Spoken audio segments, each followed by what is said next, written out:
Hi, while they're fixing the laptop, I just thought I'd tell you that one of the things that Jaggi and Prakash Chand did in Cebu and in Tarlac is to be able to talk to the Gurdwaras and to get the Gurdwaras to get dedicated computers with internet facilities where we cut out the middleman. And that's one big problem I've had. Ever since I've come, I've found that there are middlemen who run operations. Right now it's done free of cost in Cebu and it's done by the Gurdwara. They take responsibility. And I can assure you, ladies and gentlemen, a lot of work that goes on over here, a lot of it is hanky-panky. And unless you and I sit down together and sort this out, it's going to continue. But I can assure you this much, the Indian Embassy is going to be fairly tough on this. We don't allow any agents to come now to the Indian Embassy to service any passports. It's brought directly by the individual, and if the individual cannot bring it, the individual gives a letter of authorization and cannot give it as a group. The role that the Gurdwara is playing in Cebu is outstanding. They are the ones who take full responsibility for filling in the documentation online. And I think that's one of the big achievements that Prakash Chand had, along with Jaggi.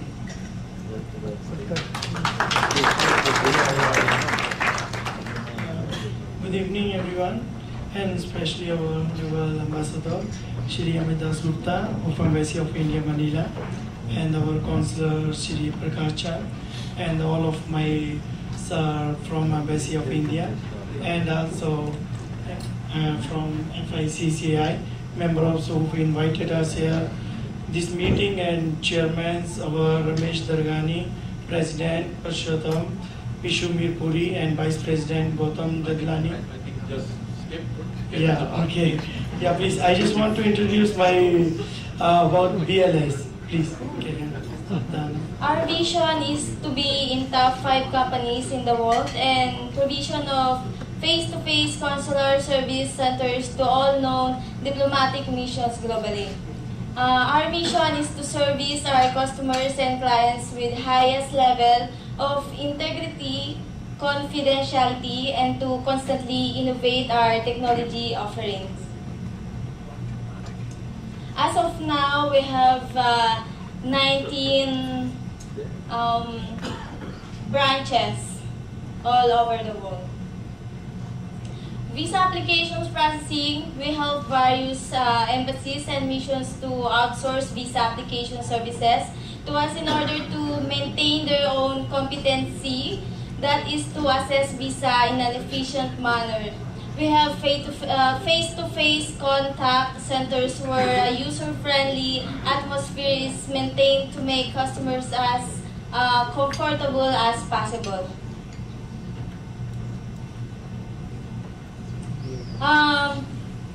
BLS is the only authorized and licensed outsourcing agency of Embassy of India, Manila. There is now an easier and more convenient way to reach us through our website, www.blsindiavisa-ph.com. You can visit through our website. And with my colleague, Ms. Mary Grace Paredes, will discuss regarding our website.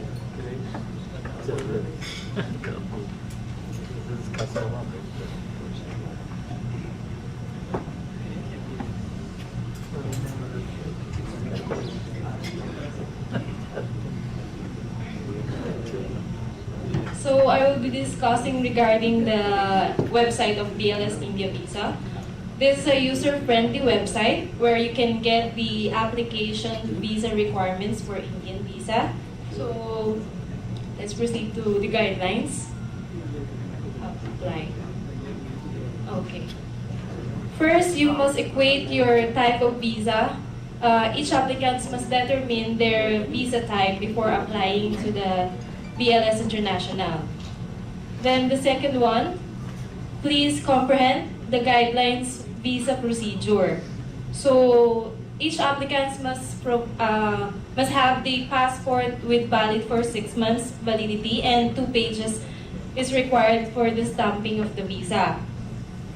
And okay, the third. Complete your online application form. That's where going to the online application form on Link Visa. You can get the application form to the website of www.indianvisaonline.gov.in. You need to submit it to the BLS when you complete the requirements together with the application form. Then we will proceed to the visa requirements. You just tell them this is our address and website and contact numbers.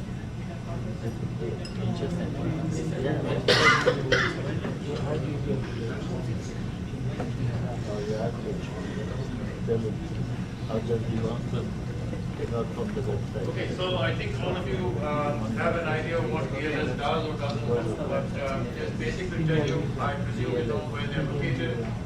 One point that they were, loud enough. What I think one point that they were trying to make is that it's all available online. Please don't bring up Prakashjan.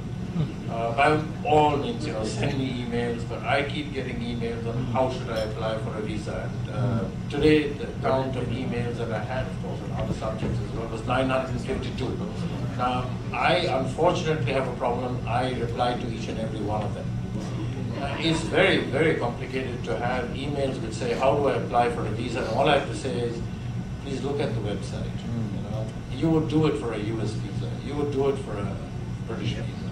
Please do it for an Indian visa.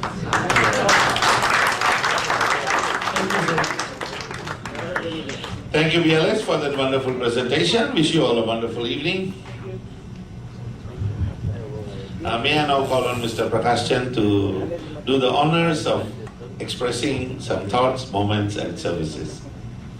Visa, various visas, and all the forms are there, requirements are there.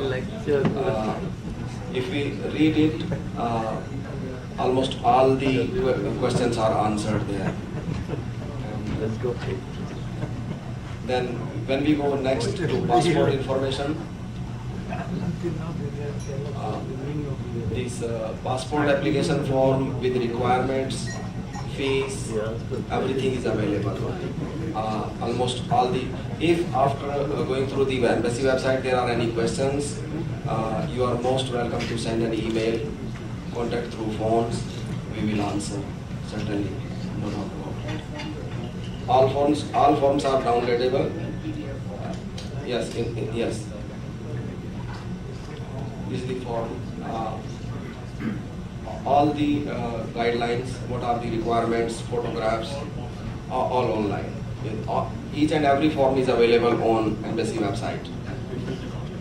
No sir, form has to be manual. It has to be manual. It's not online. So online is only registration of children's birth. So when we go back below, lost passport, damaged passport, all the forms are there. Sorry, let me just interrupt because I have a feeling if people have questions, it's best to get to the questions. We are prepared. You're not interested in knowing about visas. If you want to know about visas, please ask, we will respond. But basically you need to ask yourself the following questions. Number one, do I need to change my passport? Has the passport expired? And therefore do I need to renew the passport? Second, have I lost my passport? And if I've lost my passport, how do I get a new passport? I've become a Filipino citizen or an American citizen or whatever citizen. What do I do with my Indian passport? I've got a child. I need to put the child in the passport. I've got married. How do I deal with this? These are your basic questions. I suggest if you have questions that you have a problem with and you need a clarification, it's best that you ask. Otherwise, we're going to give you a boring lecture and tell you what a great job you're doing. So you may as well ask us the question, we'll respond to it directly.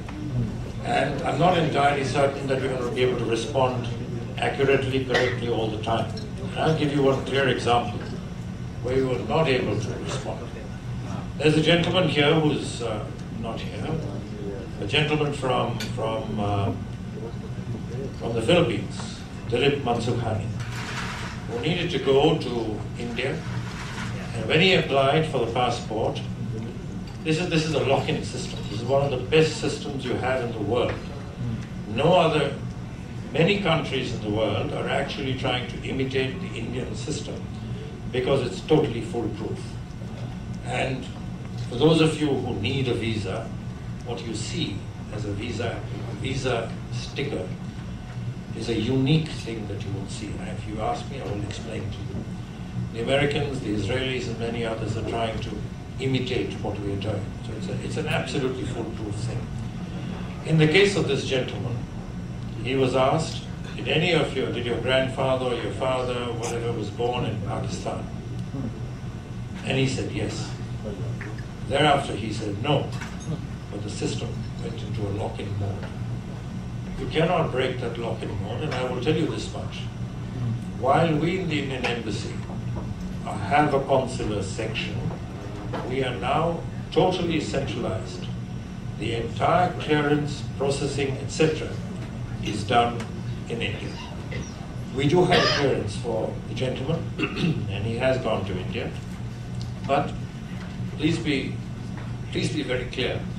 When you're filling in the form will ask you a certain set of questions, reply honestly. Do not reply dishonestly. The system works. It may be a little slow, but it works.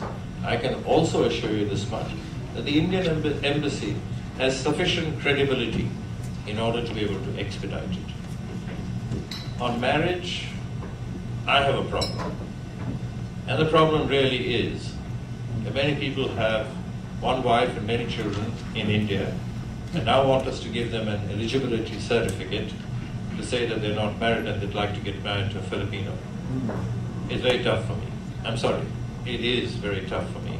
And I'm not able to clear cases of this nature. And unless by law you prove, it becomes very, very messy. So I suggest, ladies and gentlemen, please come up with the questions and the difficulties you have. Prakash Chand is an outstanding officer. He would deal with it. If any of you have handwritten passports and its validity is still available, I would advise that all of you can apply for machine-readable passport. That will be very good. Because sometimes there are difficulties being faced at the immigration points because of handwritten passport. Let me clarify. Handwritten passports are no longer permitted by ICAO, which is the International Civil Aviation Authority. It's not allowed. So if you have a handwritten passport, I would strongly urge that you change it. How long will The it take? passport is going to be made in India, and it will take between 4 to 6 weeks. We are telling everybody it will take between 6 to 8 weeks. It doesn't mean that the passport that you have cannot be used during that period. Yeah, you will get back your passport. It's not that you minus a passport. May we request Mr. Chand to shed some light specifically on a topic that I think, if we do this, it will give the embassy a lot of peace and it will put a lot of issues to rest. What do you do with your old Indian passport after you have been naturalized? So I'd like you to, Mr. Chand, discuss the actual law and why it is illegal. Actually, Indian citizenship law does not recognize dual nationality. So the moment an Indian national acquires a foreign nationality, it is his or her duty to renounce Indian passport and must come to the embassy to renounce it. And there is a grace period of 3 months, and there are penalties if somebody doesn't renounce it within a period of three years. There is a retention, penalty for retention, penalty for travel on it, penalty for reissue, and sometime I don't know the cases, but it is an offense to keep Indian nationality after acquiring Indian nationality. So it's advisable to renounce it immediately. does not the office of the OSG send you a proclamation that they have so many Indians who have become Filipinos, or it's something which is not coordinated? Nobody sends any information. Nobody sends any information about it. Mr. Prakashjan, a lot of Indians here, they became naturalized Filipino like 20, 25 years ago. Now, they actually don't remember where the Indian passport is today. They don't even remember whether they surrendered or not. And even if they did surrender, they don't have the receipt or proof of surrendering. So in that case, in the last few years, the Indian embassy has been giving them visas to go to India, even multiple visas. And now suddenly they are surprised that visa is not being issued until they bring proof of renunciation of their Indian passport. How can you help them? This is with a lot of members, you know. I cannot say anything about whether visa was given or not, or why, how.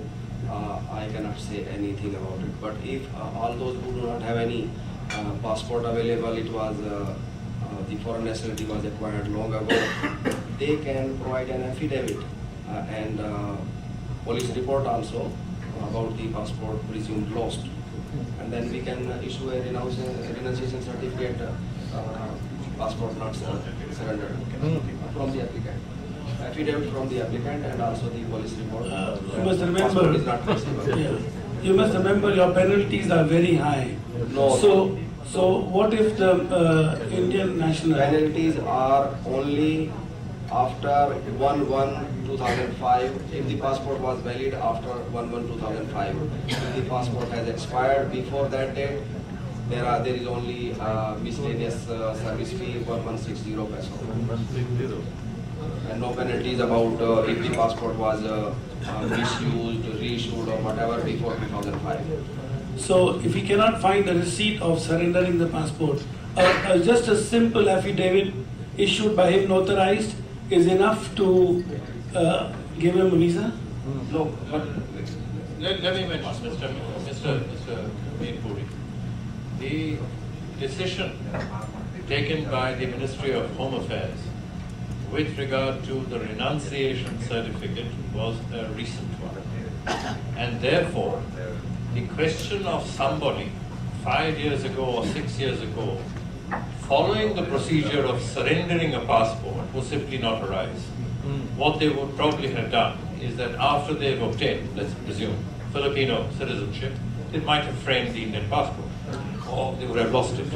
Yeah, fine. So there is no question of penalties arising in that case. The cutoff period is 2005. So if you have a citizenship from 2005, you can't find your passport, you give a affidavit saying, I'm sorry, I can't find my passport. That affidavit is acceptable to us. and all the detailed information is available on the embassy website about how to renounce the Indian passport. Very clearly, penalty and situations is very clear. Mr. Prakash Chan.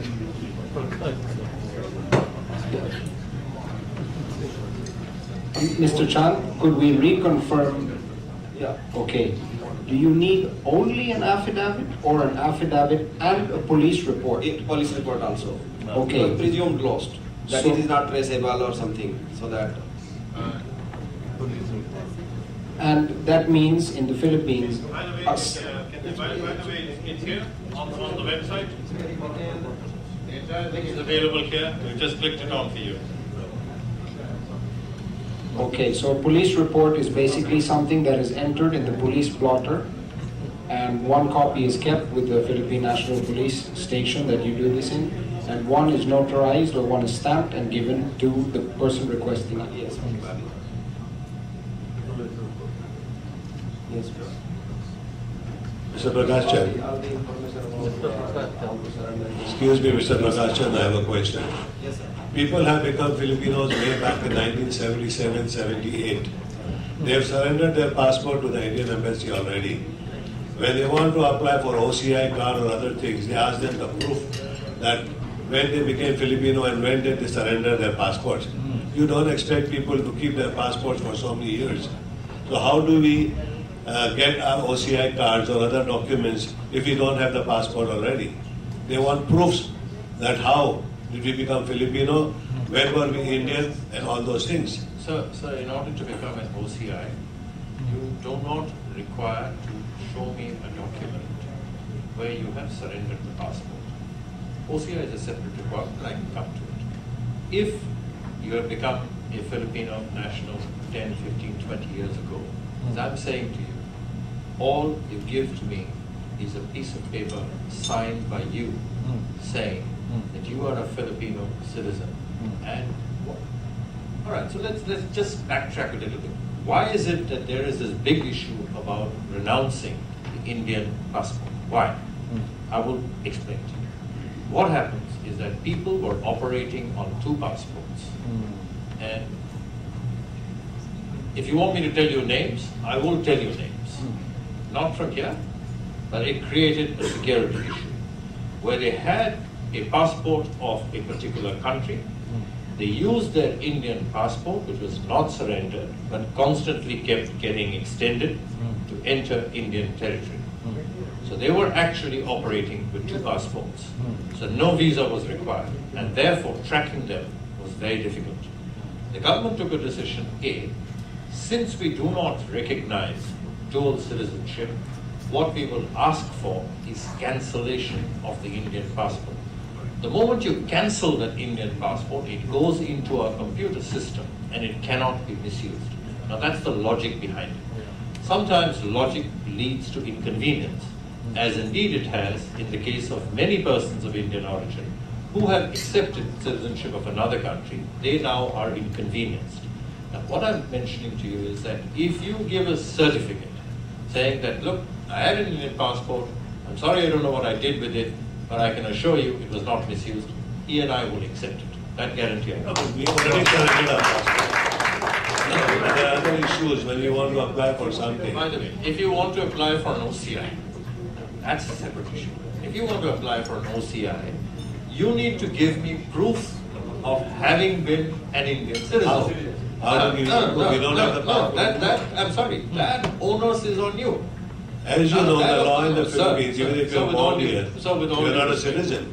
With You all all have been naturalized citizens here. No, with all due respect, if you want to have an OCI, you have to give me proof of having had an Indian passport. How can we keep the passport for 30 years or 27 years? Somewhere you must keep it. It's like if you haven't been with your wife because of whatever work for This is the regardless last of 10 the wife. years, you have to still be able to prove that We she's your cannot wife. keep the passport for 27 No, I'm years. sorry, sir. I'm sorry, sir. I'm sorry. Find the photocopy. I'm sorry. You cannot find the photocopy, what will you do? No, We want to know No, I'm sorry. If you do not have any way, I would not be able to match with 1.3 billion people. It's not possible. Mr. Ambassador, I'm sorry to interrupt. I was just thinking, would you take a certification from the chamber that this such and such person is a member of the chamber, he's formerly an Indian who's No, now sir. a naturalized Filipino? No, sir. That's No, not sir. so. No, sir. If you can expound on that, I'll appreciate it. No, the chambers in every part of the world, the only certification we take from them is when business delegations or others are coming to say that we believe these are members of our delegation and they're coming for such and such purpose. Every embassy accepts the document, but not every embassy respects it. Not every embassy respects it. So you may give a certification from the Federation of Indian Chamber of Commerce and Industry or from the Confederation of Indian Chamber of Commerce and Industry saying so-and-so is a member of our leather export delegation. It does not mean an American visa will be granted. So suppose, another question, sorry, follow up. So if we can go to the Office of Solicitor General and get a certification from them that this person has Officer Solicitor The General. OSG is the only authority in the Philippines who accepts the Indian passport and gives the Filipino passport. So they might have a record, probably that They would can be say- something you can They consider. can certify that this person has become a Filipino, let's say, in 1978, and he was formerly an Indian citizen. Is that possible? I mean, you know, we Certification that he was a Indian before he they don't accept the passport, but you have changed your nationality from India, so they have your proof of your document. So that solves Babu's problem. Is that indicated? Or, Arjun, OSG does not get your passport. No, but they have a record. They don't get your passport, you, Copy of Indian your embassy documents are there. Copy of your application. Hello, excuse me. You know, those who have lifetime visa for India with OCI card and everything, there are sometimes problems when you go to India. They are looking for the old passport where it was given, the OCI card. What are we supposed to bring there? The green, the blue paper booklet, or what are we supposed to bring? In that case, you can apply for a new copy of OCI card by paying a miscellaneous fee of 1,400. Get it connected with the new passport. There is no problem. You are welcome to apply for that. You mean to say every time we change the passport, we get the new OCI card? If you like to carry old passports with you, they are honorable. No, but what are we supposed to bring? The old passport, Yes. or the blue booklet, or what are we supposed to bring with us? The OCI card is connected with the passport, particular passport. Okay. If you have changed a new passport, it is up to you if you want to carry with you the old passport or you want to get a new booklet, OCI booklet, by paying a miscellaneous fee of 1,400. No, but there is something done, particular number they are looking for. Can it not be placed in the blue book already, so there won't be any problem of changing? That OCI card is having a number of that particular passport. And new passport, old passport, same name, father name, etc. It is connected. So old passport must be carried together. I think that's a good point that you have made. It's a very good point that you have made. May I say that the OCI card system currently is undergoing changes purely because all of you are facing difficulties and Delhi recognizes this. What they're going to issue is a card, just like you have a green card. A card will be issued like a driver's license.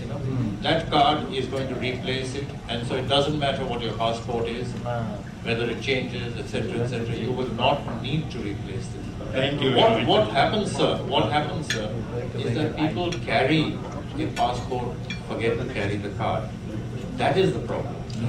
That is the problem. And so they reach India with a passport which is valid, a foreign passport, but then they don't have the OCI card or the OCI. The OCI card we carry, but then they are looking for the old passport where the OCI card So is. You have to carry let me just say that there are teething problems in this, and everyone in Delhi recognizes that this has to be changed. The current decision is to be able to issue you one of those plastic cards. So if we get the plastic card, then we can carry any passport with us, there won't be any problem. Yes, sir. Yes, sir. So that means we have to apply for our whole family the same OCI card again, the new, so like a calling card system, federal card system. That's right. I think what they probably will try and do is to say that it's Thank you very much, free. sir. Yeah.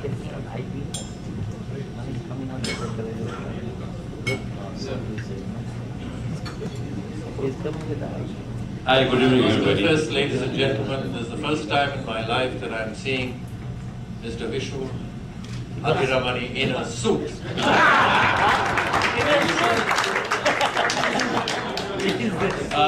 Sir, going back to the OCI issue, I would like to say that it is one of the best things that has ever happened to a former Indian. I believe I am the first Indian in the Philippines to get the OCI card upon the request of the embassy at that time. Okay. Let me tell you, the OCI card, you have to carry with you the OCI card and the passport where the stamp was made in that particular year. In the year 2009, I went to India with my wife.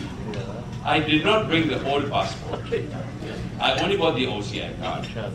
And the guy told me, sir, Mr. Hathiramani, I think we are going to deport you back. This is a true story. In the end, I gave him 10 reasons why he should not deport me back. including medical, including my reputation, including my senior citizenship, everything I gave 10 reasons. He allowed me to go to India. Now, the question is very simple. The OCI card has many privileges. Please carry with you, Mr. Aswani, your old passport where it was stamped. If you feel that you cannot carry the passport, attach it so that you don't forget it. And if you don't want to forget it, go to the Indian embassy, stamp, pay them 1,000 plus, they will stamp that particular stamp on the new passport. It is a very simple solution.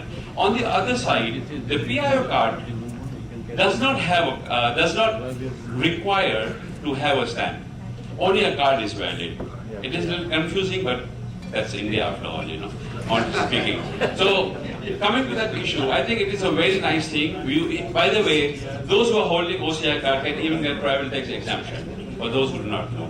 There are many privileges, so it is very easy. Up to 4 generations, you could get an OCI card. Even Mr. Bhagat Singh could even get an OCI card, because according to the law, up to 4 generations, and it is very easy for us to prove in the Philippines that we are former Indian, because the citizenship has only started somewhere in the 1970s. Before that, it was very few Indians who were Filipinos. Thank you, sir.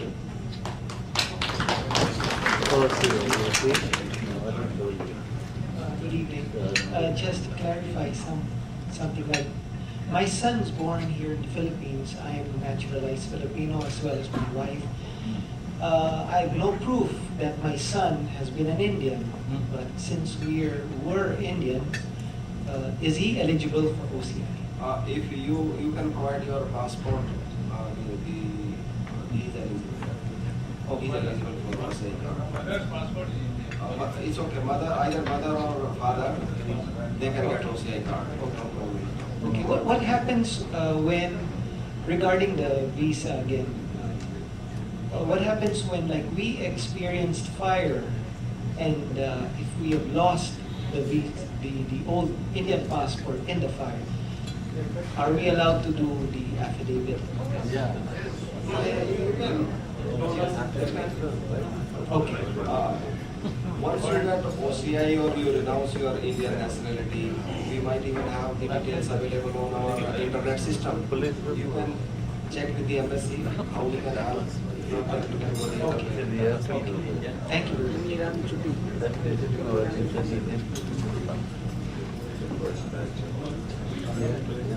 Thank you for the question.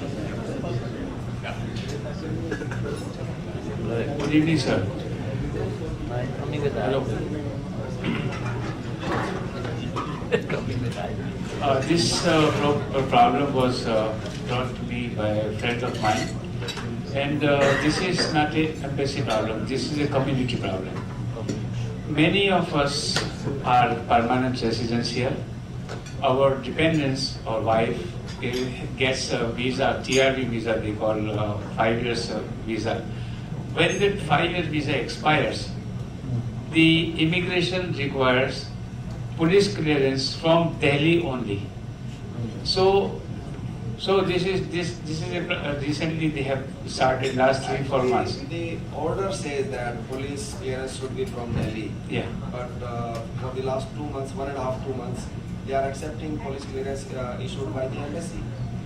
Every day there are so many applications, and all are getting honored. Yeah. Only thing is what I have read. All those who are coming just now within the last 6 months, they must get this police clearance from India, authenticated by Philippine Embassy in Delhi.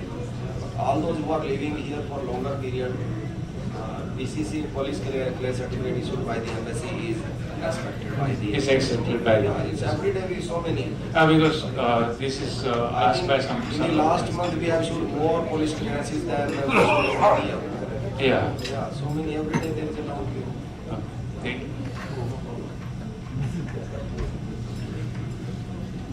Okay, we have a question.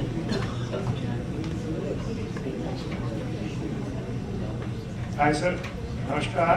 मैं हिंदी में बात करना चाहता हूँ क्योंकि मैं उस community से हूँ जो सब लोग बोलते हैं यहाँ पे फाइट सीट। मैंने वहाँ से काम शुरू किया था। आज की डेट में यहाँ पे इतने पंजाबी हैं जिनके पास कोई पासपोर्ट नहीं है, कुछ भी नहीं है, तो वो एम्बेसी में जाते हैं, हमको अपने वेबसाइट पर बोलते हैं, हमको पता ही नहीं है। कैसे हैं यहाँ पे, लेकिन सब जब वो वहाँ से आए थे उनके पास कुछ नहीं था, और ऐसा उन्होंने अपने सब पैसा कमाने आए थे यहाँ पे। आज की डेट में वो अपने बच्चों के लिए सब अपने माँ बाप के लिए सब कुछ कर रहे हैं, लेकिन उसके पास कुछ भी लीगल कुछ भी नहीं है, तो उनके लिए आप क्या कर सकते हैं?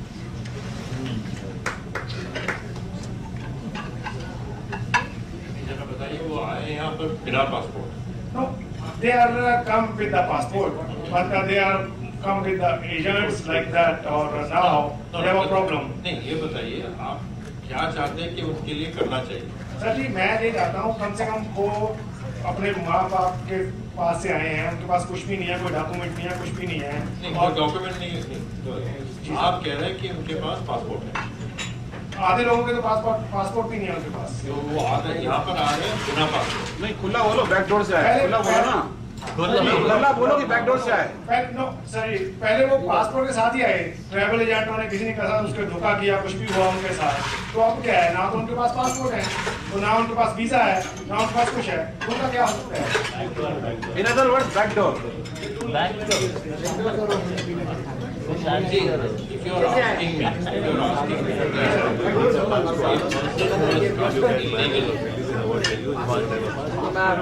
the person who has come, but who has been cheated,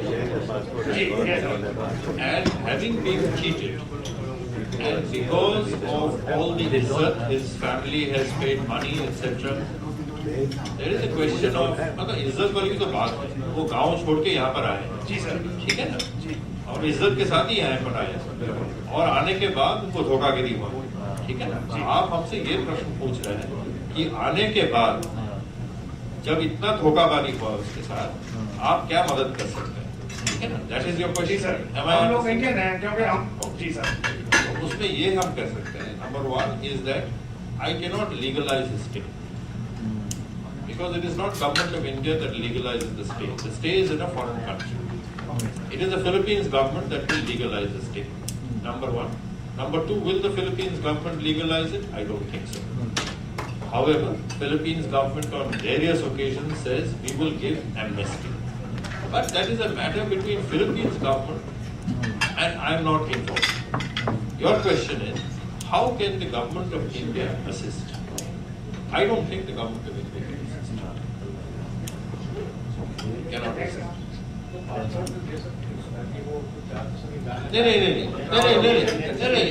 If you ask me, can the embassy of India issue a passport? Yeah, most certainly. Is that an assistance? If that is the kind of assistance, most certainly. Yeah, but I don't think that's the they assistance. don't have a passport, they don't have a... Dada.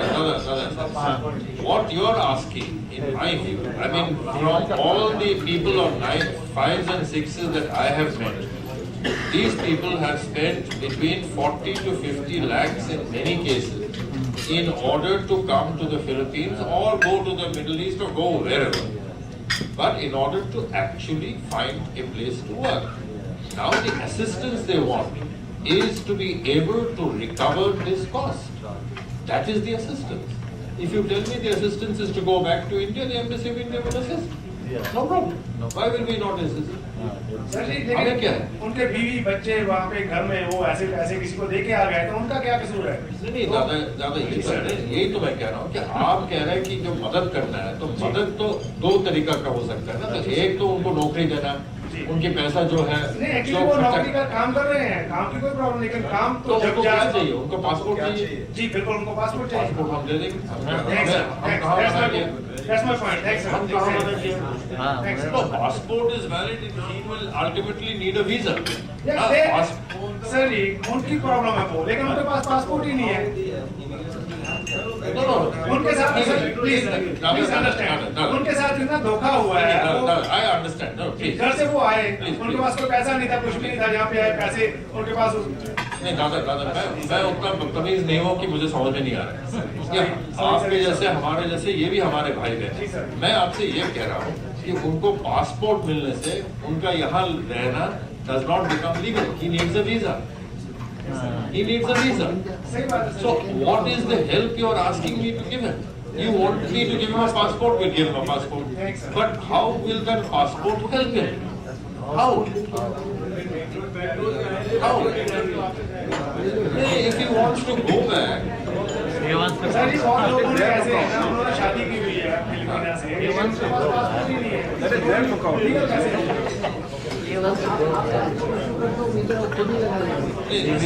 sir, I think, sir, I put it this way. I think you are raising an extremely.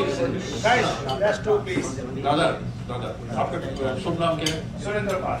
Surinder Palji. Surinder Palji, I think you are raising an extremely important point. We have to find a solution. But forgive me, I am not understanding the problem. I am understanding this much. A person has come, he has spent large sum of money, he has been cheated, he doesn't have valid documents, he is in Philippines. Now you are saying, help him. My question is, how? If you tell me give him a passport, I'll give him a passport. But in my view, giving him a passport does not allow him to stay. He does not have a visa. This is not India. How do you want me to deal with that? No, basically he's asking, can you give the passport? That's all. No, but Visa is their lookout. That's their lookout. No. I can give the passport. No problem. I can give the passport. But where I will have a difficulty is most of the 5s and 6s are telling me that दादा आप डरो मत, आपको प्रश्न पूछना, आप मुझे प्रश्न पूछिए। सर जी मैंने बिल्कुल डरा नहीं, नहीं, मैं तो उन लोगों की आवाज उठाई। ये यहाँ पे 10,000 ऐसे लोग हैं जो क्योंकि मैं वहाँ से आया था। जी sir. His Excellency, I'll intervene for him. Basically, once they're going to get the passport, let them do what they can do, because there are a lot of them who don't possess a passport, are playing hide and seek in the Philippines. There are many ways for them to become permanent. They have ways to go to the immigration. They have ways to spend money. Our only thing is that if you can give them a passport, that's all they need. And we appreciate it very much for your cooperation. As far as I understand, He's calling you.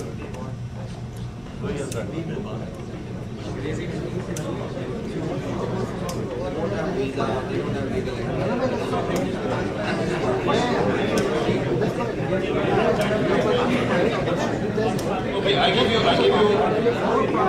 making this assurance on the floor of the House. Silence, please. I'm making this assurance on the floor of the House. If you go through the website, it will tell you how you can apply for a passport. Many of these people who are 5s and 6s, I don't know where Surinder Palji is. Many of these people who are applying for 5s and 6s, unfortunately all application forms are in English, they will continue to remain in English. They would not know how to fill in the form. They are being filled in by touts. Alright? Doubt समझते हो? 420 जो fill करते हैं form उनके लिए 420 है।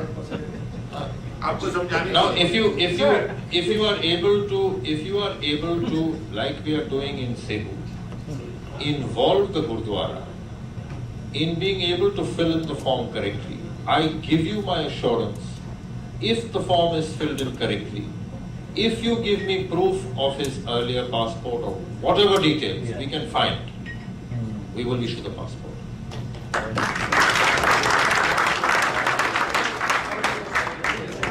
in the embassy you can tell the requirements to be submitted, affidavit, bank statements, etc. for the guarantors.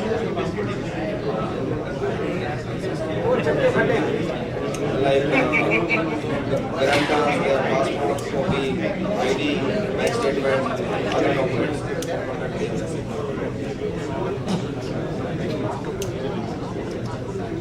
Any other questions? But we should follow up on what you have said. आप यहीं best हैं, आप यहीं best हैं Manila में, आप मेरा card ले लीजिए, you can get in touch with me directly. Any other questions? And now it's warming up. We're late night people, Your Excellency. Okay, there's one more question we have. Why are you reading it up? The person who's written it can read it up. It's email. Ah, okay. It's email. We sent a circular ahead of time so that we could get questions and filter. All right.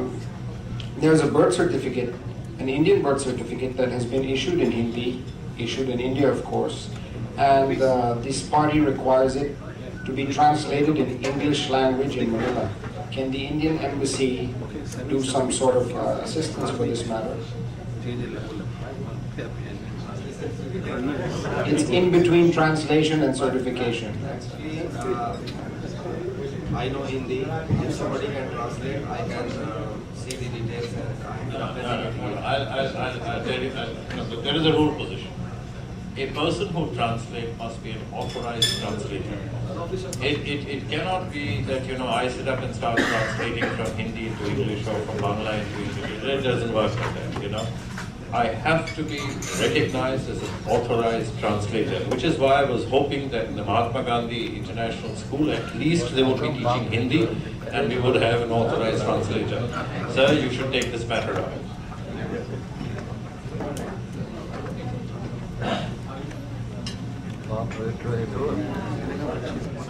Oh, asking questions?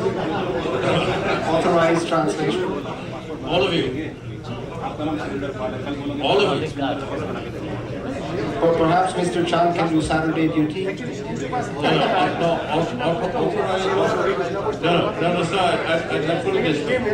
Authorized simply means that if you were to go to the Department of Foreign Affairs over here and ask them, they will tell you the process and the procedure of doing authorized translations from any language to whatever language.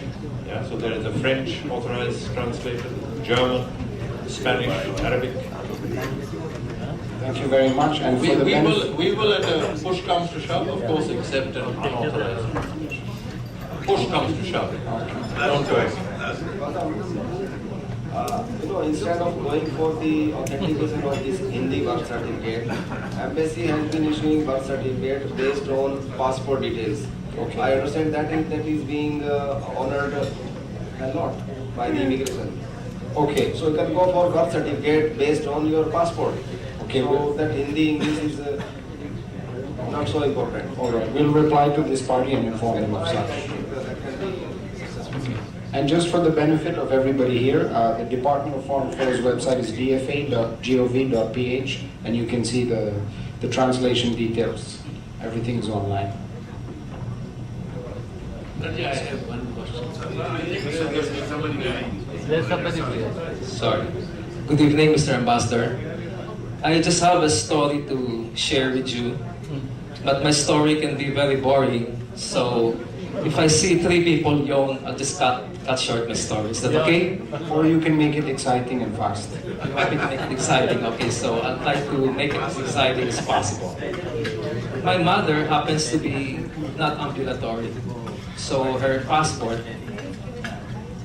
My mother happens to be not ambulatory, meaning to say she's not able to walk freely.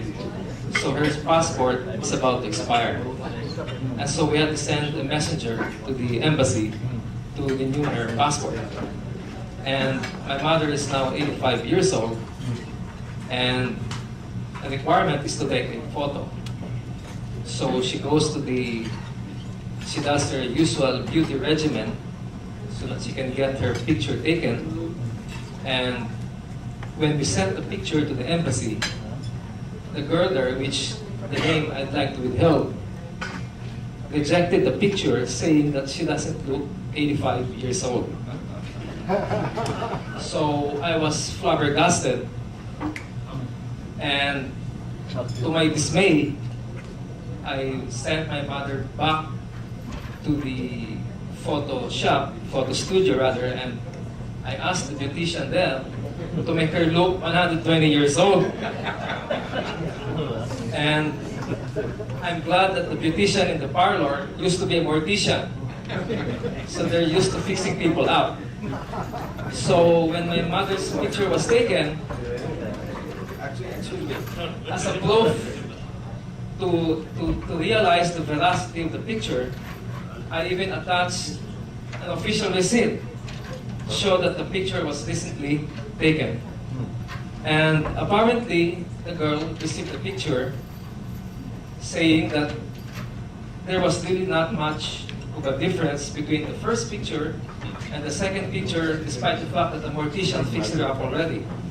So this is just a peculiar story. I'm not really complaining, but I'd like to make this a point of order that this happened to me.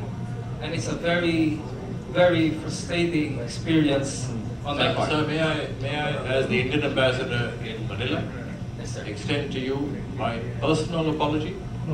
This will not happen, and I would appreciate, I don't like anonymous complaints. Give me the name of the person, give me your incident, and I will even write to you to say I apologize. But what has happened is wrong. I'm happy to listen to your full story, but what has happened is wrong. It should never have happened, and I deeply apologize for this. On behalf of my entire embassy and my visa in the world, where if you scan it, that face has all your data.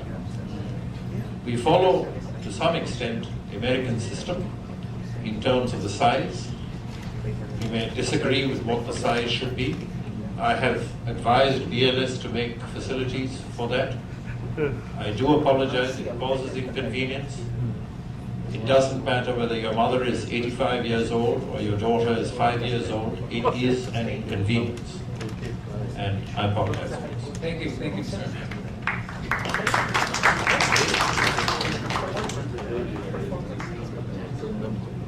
Ambassador, my name is Sundar Mukhi.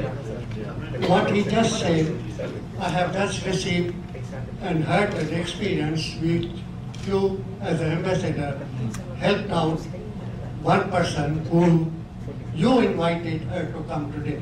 I want her to talk about it. Please, you.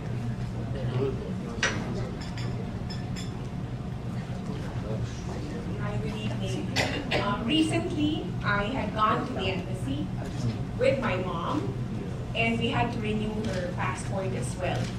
We got that done, and when we had gone back to collect it, I think the problem that we all encounter is that the embassy, maybe they're probably understaffed and there are too many people going there to get their papers done.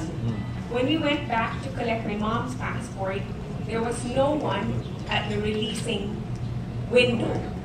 For 45 minutes, no one was there at all. I took it upon myself to go to the other door and try to look for someone who would help me out with that. I was told that they were understaffed and overworked, and that we should just wait for it.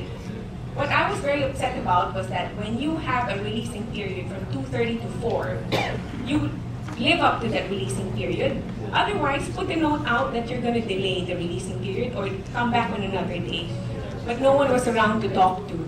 I requested to talk to the ambassador, and I was very fortunate that I was able, I wrote a letter telling the ambassador about what happened, and I was very fortunate that that same day I got to meet the ambassador himself. He invited me up to talk to him, and I brought up the issue with him. And I was very impressed because at that moment I felt that there was already a solution that was coming up with the problem that I had put forward to him. What even impressed me even more was because he knew my mom was waiting out in the car for over an hour while all of this was going on. And as he was leaving the embassy, he walked with me to the car, to my mom, while his car followed behind. And he came and met my mom with his apologies for what had gone on, and with a promise that things will work out better in the future. I have now been in communication with our ambassador, and I truly, truly believe that from now on, we're going to see many changes taking place in our embassy, the way that they deal with us, because we have a leader who is willing to listen to all of us as he's doing now.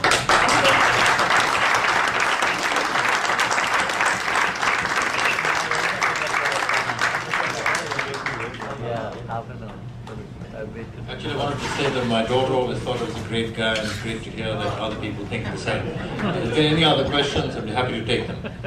Your Excellency, this question actually, in relation to what was just mentioned, we've received this in writing, in emails, and it's several of them. It's the same question, so I'll just ask once.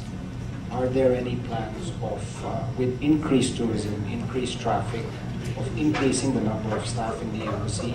That can be it'll be a very big help, because it is the doorstep to India. And if the first experience is difficult, and as we were explained to, the embassy staff are saying that they are understaffed and overworked. I think it's not only a problem of efficiency, but lack of people, and perhaps maybe a lane for senior citizens. So we respect our elders, and that would be a really big step forward. Much as I think that the staff should be increased, they are not likely to be increased.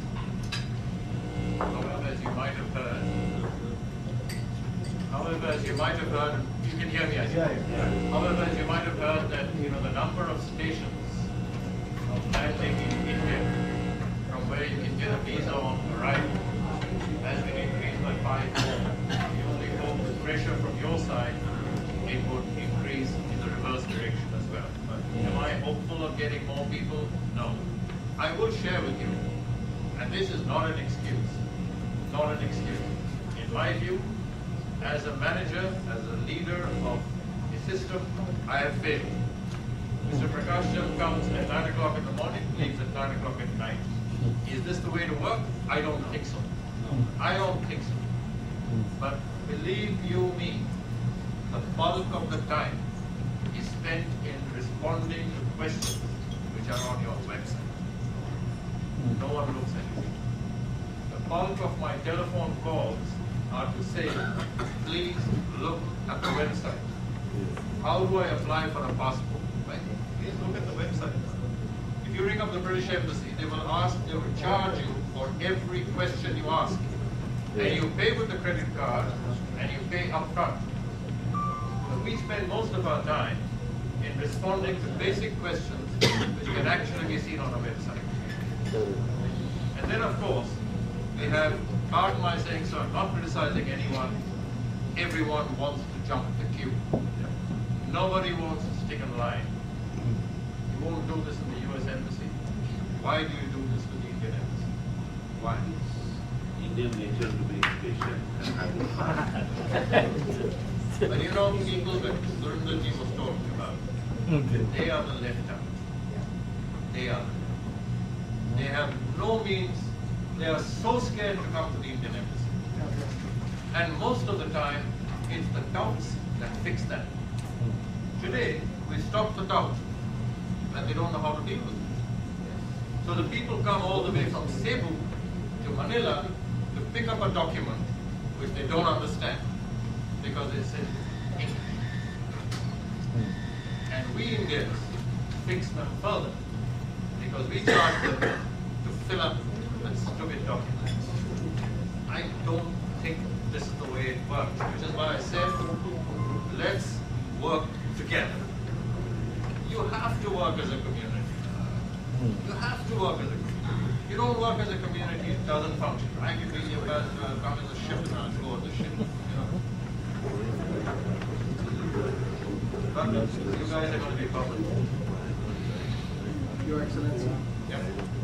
Because of the restraints in adding more stations, would it be possible that through dialogue with BLS, since it is a company that's providing services not only in the Philippines but in other countries, the Indian government can perhaps subsidize BLS to hire more staff, especially trained in handling cases like this? No, I put it this way. It's a business arrangement with BLS. There is absolutely no permanency that BLS will continue. If they don't deliver, we'll sack them. It's a straightforward relationship, and I'm upfront saying, if there's another company that can beat BLS in it, by all means they will get it. But BLS has to decide, do they want to do the job? And in order to do the job, what should they do? In my view, they have to employ more people, they have to deliver, it is customer service. And they jolly well have to do it. And your first port of call is BLS. So you have to go through them. And if they want to continue in the business, it's not a permanent contract, by the way. It says they're doing it now. This is only for visas. Yeah. Strictly only for visas. Having said that, there is a lot of positive feedback about BLS. My personal experience included for my mother's Indian visa, and everything went very well. So I'd like to say, in fairness to them, there has been significant. Yeah, I think, I've cracked the whip on that one. It's working. Well, A lot more to go. Sir, please. Your Excellency, I was sitting my in... name is Amit. Oh, when I was born, my mother and father called me Amit, never called me Excellency. My humble apologies, my dad never taught me to address my elders that way, so I can't address you as Amit even if you wanted to. All right, fine. So, I was sitting in awe, watching and listening. And I have worked with a number of ambassadors over the years during my stint in the chamber. And I must say that I'm shocked. This community has never experienced such an ambassador. And I'm not blowing steam up your shirt. I have no reason to. I don't need anything from the embassy. But I have one very big concern that I'm afraid you cannot solve. How do I grow more hair? I have the same problem. We're in the same boat, so we're good. Your Excellency, I am told that you are leaving sometime the end of this year. Is this correct? Yep. What's it going to take for this community to ensure that that does not happen? Signatures. I can tell you one thing. That if I were to live my life again, I would join the Indian Foreign Service. Because I'm proud of the people who are part of this service. Whether I go or I don't go, the lady or the gentleman who replaces me most certainly will be there. I honestly beg to differ, Mr. Ambassador. I don't think so. What I say is this system that we've started, and I call it firing line. I started in Sydney, and it worked in Sydney for 3 years. It's still continuing. Firing line is something you must institutionalize, and you must do it, and not just with this community, but also the community of the 5 and 6s, because it is to them that you have to respond. And this community, this group that's sitting here, must help them. The ambassador is just a very good, and at the end of the day, what am I? If you have a problem, it's my job to solve it. If I don't solve it, I should be sacked. That's the way it works. In as much as if BLS doesn't deliver, they should be sacked. The ambassador can be no different. With all due respect, sir, you still haven't answered my question. What's it going to take for that not to happen? I miss home. Then we have a problem. Then if that's the case, Your Excellency, then miss home, may I I miss my request, we can't argue with that, but may I request that you find a way to ensure that this does get institutionalized? Because this is something, as you already pointed out, this is something that the community desperately needs. And I'm sure you're one person that can do. So again, thank you for what you're doing. Thank you for what you haven't done yet. May God bless you, sir. Thank you.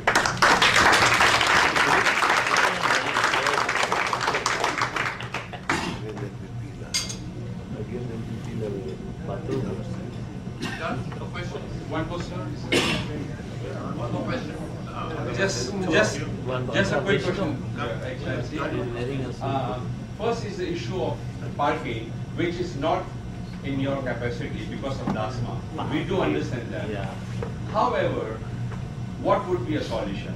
We'll have to work it out. But it's very difficult finding a parking. We know the full history. It is very difficult because so many things are involved there. But we must find a solution for that. Second is a very minor thing. So very minor thing. May we request that a Xerox machine, free of charge, be put in the area, so that in case one document is lacking, they don't have to go all the way to Glorieta or National Books to look at that themselves. And I am, like Mr. Ramu said, or I will be, we are willing to contribute 1 or 2. I am also willing to anytime.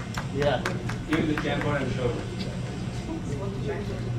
That will solve a lot of problems. Everything else is fine. It's a matter of understanding the embassy. I don't think there's any problem. But parking is a major issue. Please look into it. There's only one solution to parking, and that's something we're looking at. Getting out of that money. That's the only solution. But for as long as we remain in those marinas, I apologize. The village has regulations. I cannot break them. But I think the solution lies in getting out of those marinas, getting into public space, and in all probability that's exactly what's happening. And at that time when we do move out, we will buy property. You will buy it in a manner that you have enough space that the community can use free of cost.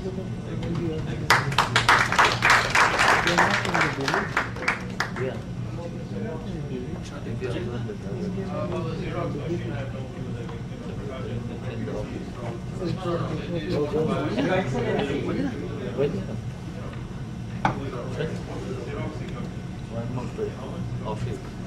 Supporting the What's the dimension of the problem? What is the dimension of the Sir, it's not a big issue because people should come prepared with the documents. It is the duty of everybody who goes to the embassy to make sure that the pictures are glued and don't look for glue, all those things. However, there could be incidents, conditions where one document is required. Just by chance, you come to the process. It is a very small thing, but it's a very small. Otherwise, it's fine. This is bypassing of my audit. Right now, anyone who requires photocopy, my discussions with my colleagues are that we do it. We do it so many times. You want a document. If you have a document missing, why will I ask you to go to Makati or to Greenhill for photocopy? We're all human beings. No, sir, because if you do not do that... If you ask me to photocopy 100 pages, by all means I will refuse. Sir, but if you do not do that, there will be a practice. Okay, even documents are lacking, they will do it free. That should be discouraged.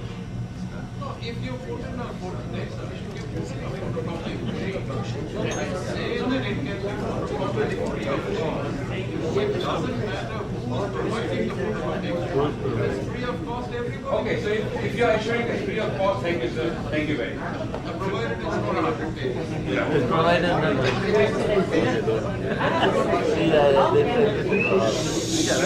One moment, let's listen. Help us communicate with the Philippine Embassy in New Delhi. Sometimes when we are applying for visa for our relatives or friends coming from India and their application is in New Delhi, somehow it is very difficult to get to the person or communicate with anyone over there.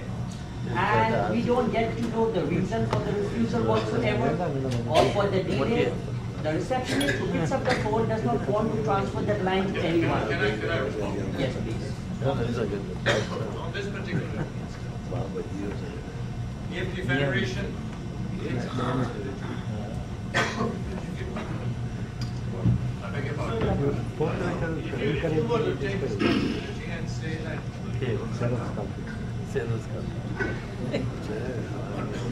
sorry, you take responsibility and say that you will certify and say you know the person, etc., etc., etc. We can work arrangements for buying counterpart in India. It's possible to do that. That's when the Federation can come in. But on an informal note, take my visiting card, it's on the website, send me an email, I'll send it to the King Ambassador. You need somebody to come, I'll help out. The embassy will help you, there's no problem. If they want, they can charge us. Thank you.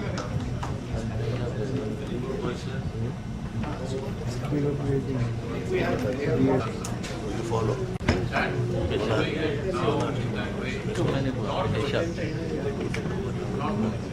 What ambassador is saying is handwritten passport is only valid in case of emergency that you have to go and you need it now, something has happened, they will provide you handwritten passport. Upon your return, you have to come back, surrender and make it machine readable, that is the world standard now. It can be also done at the same time. My concern is before they should see if your passport is in the Philippines, you can renew. Yes, you can resume. It has to come from India. For security reasons, as he had. Okay, I'll take the last 20 questions.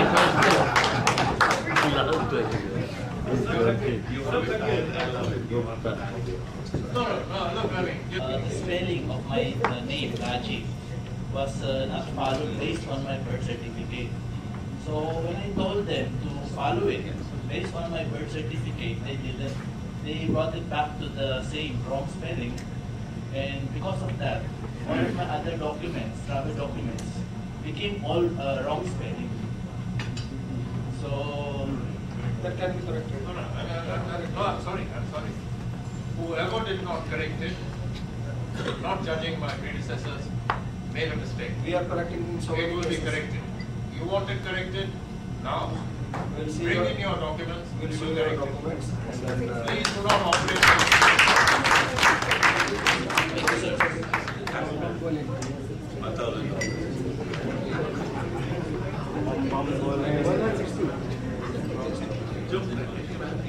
Sir, how much will you charge for it? That is a miscellaneous service. Nominal charge is 1,160 or so. But before that, please show us your papers. Let us examine the papers. Now that the I-card also, my I-card, the spelling is also not correct. I-card means immigration I-card? Yes. You have to tell them. So that is, we'll take up with the immigration authorities. We are concerned with the passport. We will look into that. Because they followed based on my passport. Because what was the spelling? You have to make a choice. You must make a choice as to whether you want the incorrect spelling or you want a correct spelling. Correct spelling. If you want a correct spelling, it has spin-off effects. It means your I-card will change, some ID will change. Ask yourself, what is the heading you want to go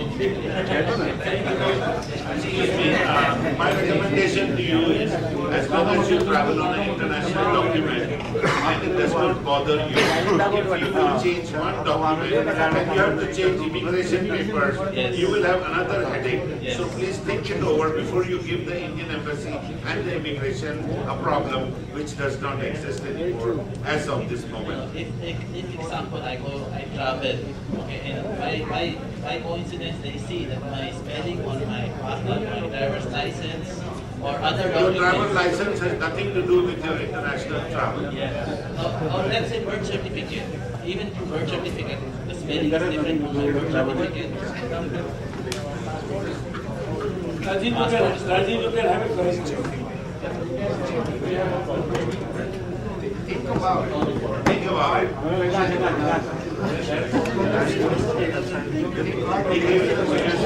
Think about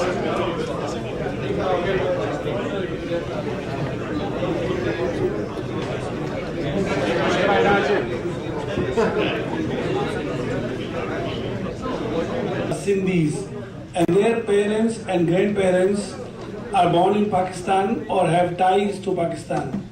So those of us who are naturalized Filipinos, when we apply for a visa for India, on that question where it is asking whether our parents or grandparents are born or have ties to Pakistan, if we fill up yes, the visa becomes difficult to obtain because it takes time, like how it took in the case of Dilip Muscani. Although you helped out and you expedited in your own way. However, if we reply no, we are lying. And you said earlier that we should be honest about filling the form. Can you help us or guide us? Do we take yes or do we take no?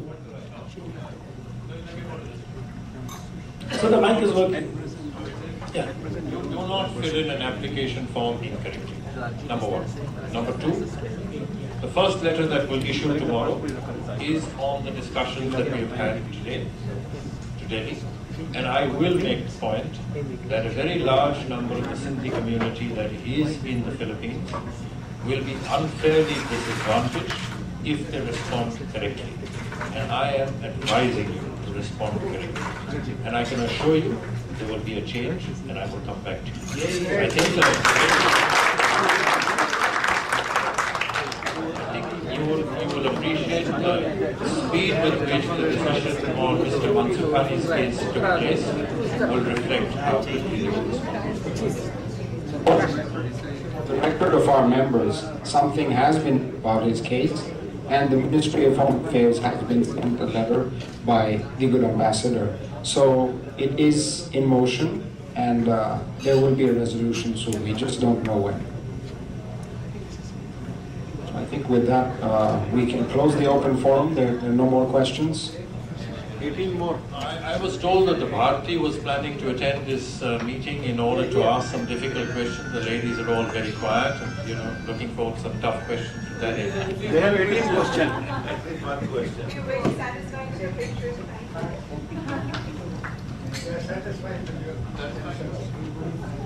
Thank you very much. Great pleasure.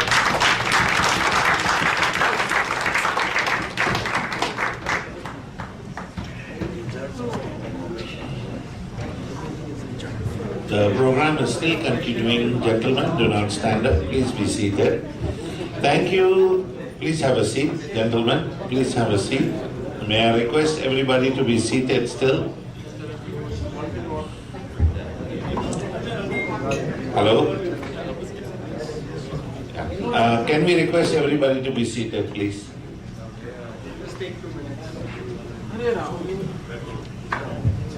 Good evening. I have just one information for all of you. There is a No India program the Government of India is organizing every year. This year also it is organizing. And it is organized by the Ministry of Overseas Indian Affairs for the PIO youths who are living in foreign countries, but they have liking to India, they want to know about India. So this is a fully sponsored program by the Government of India for the youths who are of person of Indian origin or having OIC cards. And this is an informative program, and it is done by the ministry and one of the Indian state. There is more knowledge about the Indian state, and they take to you a village or a community where they stay, where they learn about the way of life, and again back to the city, they show around heritage, cultural, and more knowledge about India. So this year 2 programs are coming up. 25th No India program that will be held from 29th August to 18th September, and 26th program will be held from 23rd December to 12th January 2014. And the participating states are, for the 25th is Punjab, and for 26th it is Orissa. There are deadlines for application. For 25th, it is the 12th July. Last means application should reach us, and you need to contact the embassy for application. Thank you. And more information on the website available. Thank you. Thank you. That's a very wonderful program. I think all the BIO holders will be encouraged to enjoy their family. You asking me? Ambassador to be providing that. Sorry, it's fully sponsored by the ministry. But first you have to buy the ticket, and when you finish the program, 90% of the cost of the ticket is returned. There you go. So it is already sponsored by the embassy. We can do the honors of sending them to India. Okay. Now we have a very important announcement to make. We have also, similar to the terms that you are doing here for the PIO, we have a very important cultural endeavor of our youth community. I would like to have Mr. Ravi Mirpuri on stage to give a few words on announcement of their program.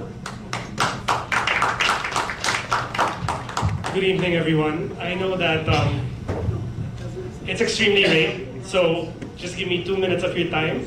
I promise it'll be very, very brief. So my name is Ravi Mirpuri, and I want to speak to you all on behalf of the Chinmaya Mission. Much like the Federation of Indian Chambers of Commerce, one of the Chinmaya Mission's principal goals is the promotion of social responsibility. The organization was founded in India in 1953 by devotees of Swami Chinmayananda, a spiritual master often credited with reawakening the entire world to Vedanta, which is the logic and science of spirituality. Its mission is to empower all individuals, regardless of race or religion, to harness their unrealized potential, thus becoming positive contributors to society. To date, millions worldwide have benefited directly from the Chinmaya mission, and there are a global network of 300 ashrams and community centers with their respective classes, events, services, and social projects. Gurudev, as we lovingly called him, once said that the youth are not useless, we are used less. In line with this message, the youth wing of the Chinmaya mission, called Chinmaya Yuva Kendra, or what we call CHIC, is currently organizing a multimedia dance drama production with two major goals in mind. First, to supply a venue for our best and brightest young minds to discover just how capable we truly are. And second, to provide the Filipino-Indian community with a lovely evening of entertainment packed with the wisdom of ancient India.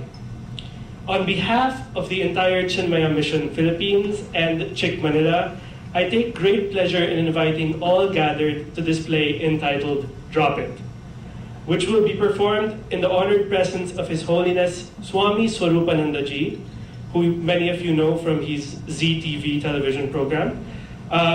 He will be here on June 16 from 5 to 7 p.m. in the evening, and our production will be at St. Cecilia's Hall in St. Scholastica.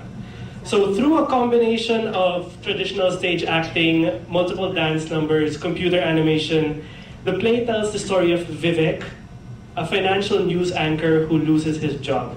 So something very relevant and that we all understand. And he is guided to drop his emotional baggage in the journey towards recovery and regained success. We look forward to seeing all of you, and we would greatly appreciate your help to extend this invitation to all your family and friends. The play is shaping up to what could be the mission's largest and farthest reaching event since it started in the Philippines more than 20 years ago. And this entire thing is organized by the youth of this community. We'd love for you to join us. Your presence and continued support will be invaluable in encouraging our community's youth to continue undertaking such projects that benefit the entire society. For tickets and other information, we've set up a small table outside, and we'd love for you to drop by. Thank you and good night.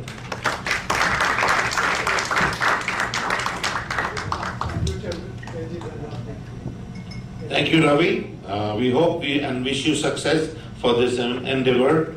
And now we would like to ask Mr. Bishu Mirpuri, an ambassador, to please have a presence here for honoring with a plaque of appreciation for this evening.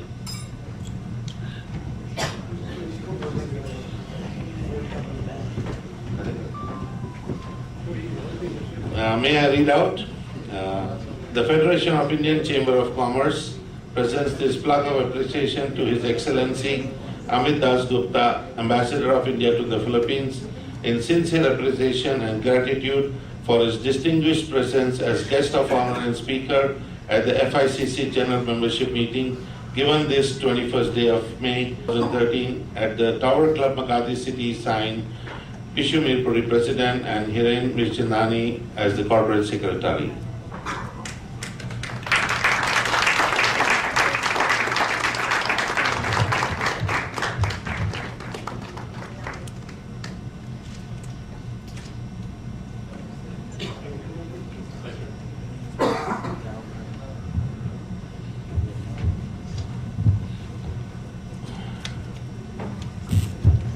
And continuing, may we now have our President, Mr. Bishu Mirpuri, give his response for the evening.